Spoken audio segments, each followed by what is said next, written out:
We're talking about aging.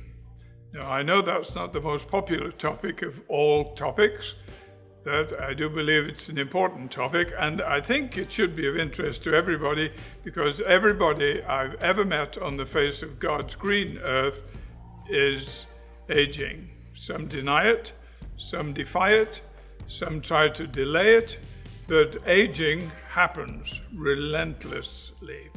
Last time I talked to you, I pointed out to you from Psalm 90 that it's very important that we should look seriously into living with particular respect to aging.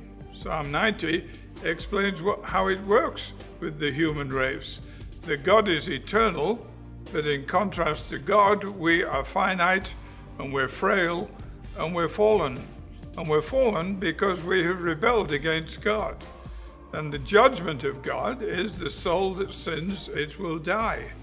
And so Scripture says, and Paul puts it very succinctly, that sin entered into the world and death by sin. Now death, of course, is the end of dying. And aging is in a sense a slow dying. Outwardly, we are wasting away, as the Apostle Paul put it. But is that all there is to being a human being? No, there's much more than that. But we need to look very seriously into it. And we found that Psalm 90, from which we quoted, teach us to number our days, that we might apply our hearts to wisdom. This psalm ends having a very positive note. He's asked God, be compassionate, be gracious, be kind, be merciful to us. Forgive us, draw us back to yourself. For we are subject to death. We are subject to aging and to dying. But teach us to live our lives well while this process is going on. And teach us, Lord, to look realistically at the rest of our days. And there's a beautiful little expression at the end of the psalm that says, establish the work of our hands. Lord, I don't know how many days I've got left, but I want these days to count. Would you establish what I'm doing? May it bring a smile to your face. Lead me in the way I ought to go and empower me to live the life you want me to live. That's basically what we talked about last time. Now, I want to go into this in a little more detail. There's a fascinating book in the Old Testament that many people haven't got around to reading and studying very carefully. It's the book of Ecclesiastes. And I'm just going to touch on one part of it right at the end of the book. Let me read something to you that will be of interest to the younger people. You say, oh, this is about aging. Younger people won't be listening. Young people are aging at the same rate that older people are aging. It's just that they are not aware of it. But this is what it says. Be happy, young man, while you're young, and let your heart give you joy in the days of your youth. Follow the ways of your heart and whatever your eyes see. You say, well, is that in the Bible? That's exactly what I've been trying to tell my kids not to do. But, well, read on a little bit. It says, but know that for all these things, God will bring you into judgment. So what's all that got to do with it? Well, this is what it says. Young man, enjoy being young. There are great advantages to youth. Thoroughly enjoy your youth. Now you're going to have all kinds of ideas. You want to experiment. You're going to take risks. This is what you do when you're young. But just remember one thing. Just remember that for all the things that you get into, you as a young person will come under the judgment of God. In other words, enjoy being young, but use a little common sense. And bear in mind that God is the one from whom you come, through whom you live, but listen, to whom you are ultimately accountable. Now that's where this passage in Ecclesiastes starts, talking to young people. And then it summarizes the advice to young people as follows. Remember your Creator in the days of your youth. But then it begins to change. And it says, remember that you're created in the days of your youth before the days of trouble come, and the years approach when you will say, I find no pleasure in them. Now what he's saying to the young people is this: just bear in mind you won't always be young because you're aging.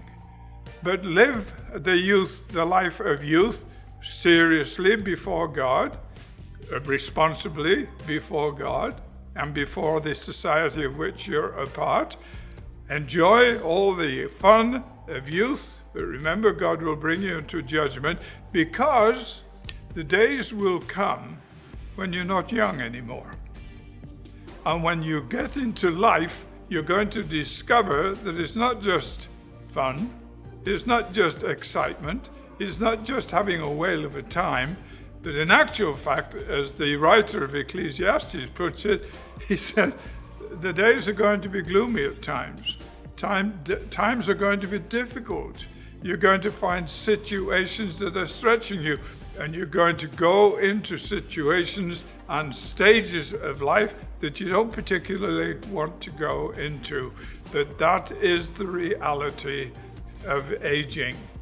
And then the writer of Ecclesiastes gets into an absolutely fascinating statement. Let me read it to you. It says, the days are going to come, this is when you're aging, when you'll find no pleasure in them. And then he begins to describe what those days are like. Before the sun and the light and the moon and the stars grow dark, and the clouds return after rain. Now, I'm recording this in Milwaukee in the middle of January, when we expect to have this temperature way below zero, and everything is covered with snow. But for some strange reason today, the temperature has rocketed up into the high 30s, and it's actually raining. And I promise you, it is a wet, soggy, miserable, gloomy day. That's how he's describing life as it is for some people as they're getting older. Now he goes on and says, the keepers of the house will tremble, and strong men stoop, and the grinders cease because they're few. Now here you get into a lot of fascinating metaphors for what it's like to get older. Let me interpret it for you.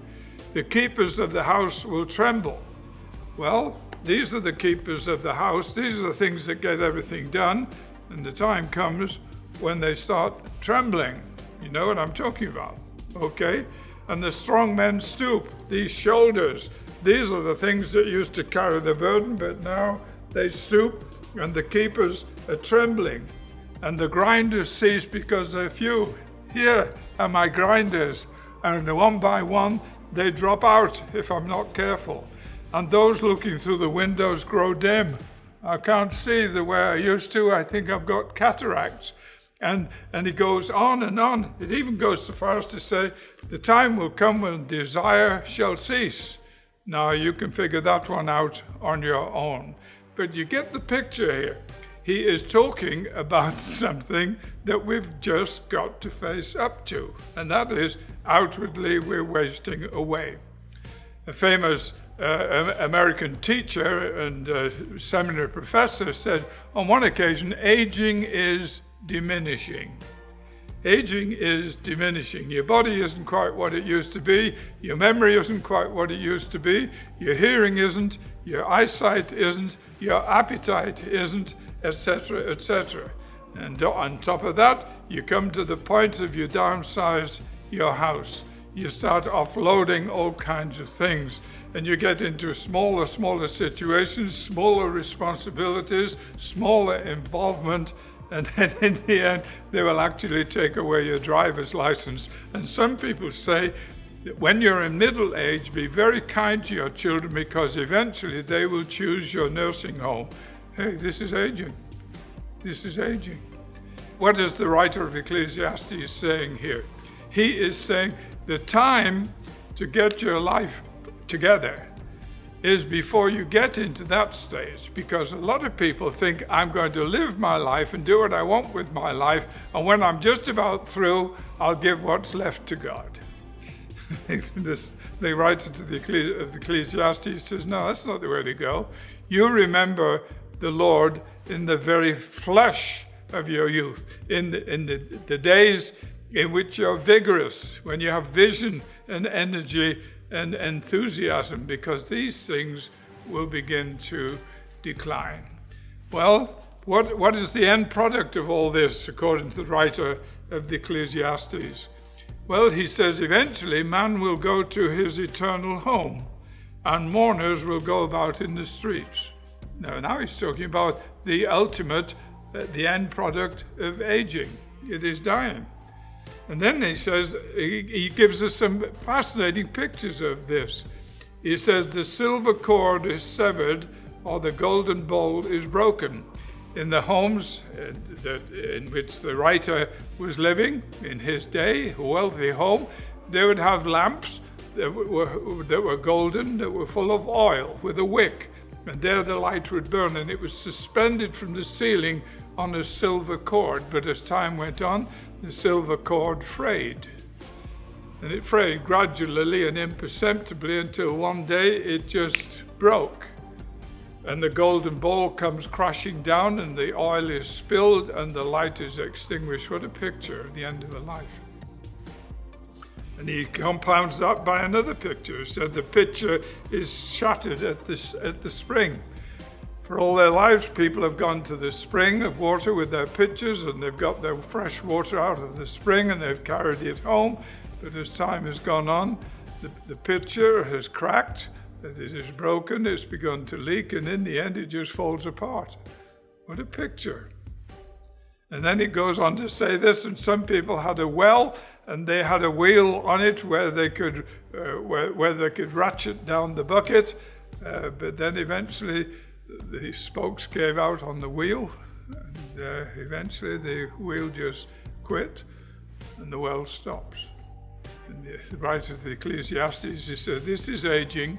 This is what happens at the end of aging. Now be aware of it, and before you get to that stage, make certain that you remember your Creator.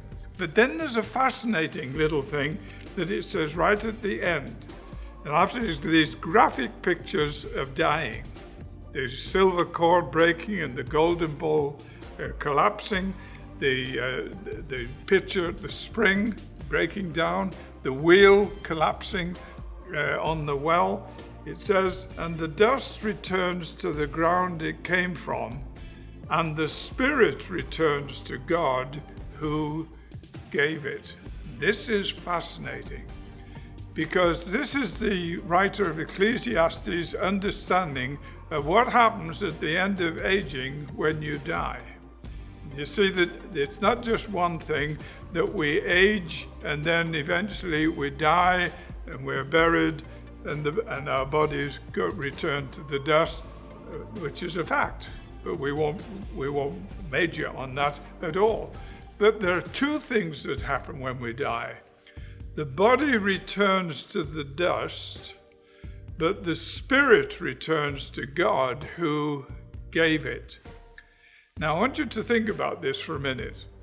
If there is a relentless process that goes on in life where we actually have to agree that there is a dying process that leads to death and to dust, there is another process that is moving in the opposite direction simultaneously.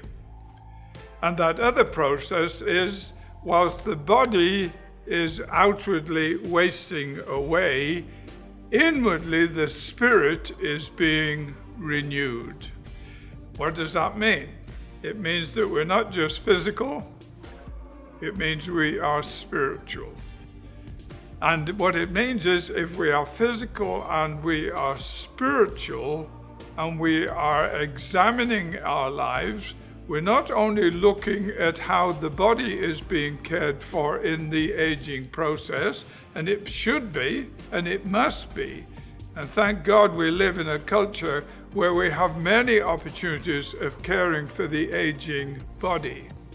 But at the same time, we've got to recognize that whilst outwardly we are wasting away, inwardly we are being renewed day by day. What are we thinking about here? Well, the writer of Ecclesiastes says it in a slightly different way. The dust returns to the ground it came from. The spirit returns to God who gave it. So look at it this way. Outwardly, I'm going into decline. Spiritually and inwardly, I'm moving in the opposite direction. I'm improving with age.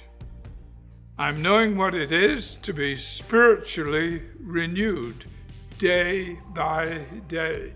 I know what it is for me to be living a life where I'm focusing not only on my body and its needs and its desires, but I'm focusing very, very carefully on the spirit, on the fact that it will return to God in His eternal kingdom. In other words, there are two balancing orientations that we need to have in our days of aging.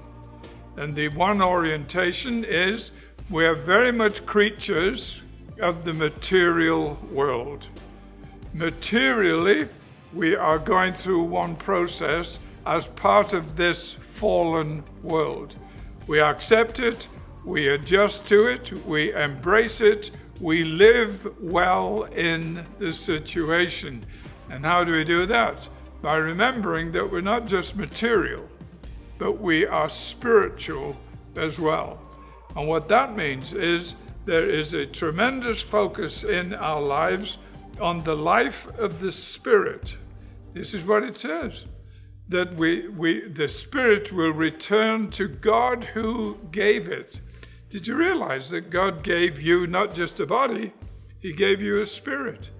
The body enables you to relate to the whole of the created order of which you are a part. But the Spirit allows you to relate to the divine order, to the eternal order, to the realm of the Spirit. And if we're going to examine our lives, this is what we're going to do. We're going to take a good, long, hard look at our material well-being in a material world, and we're going to take a good, long, hard look in our into our spirits and our spiritual life. And we're going to take a good, long, hard look on our understanding of eternity and the things that are divine. The Apostle Paul said, if you therefore be risen with Christ, seek those things that are above. Jesus himself said, a man's life does not consist in the things that he has.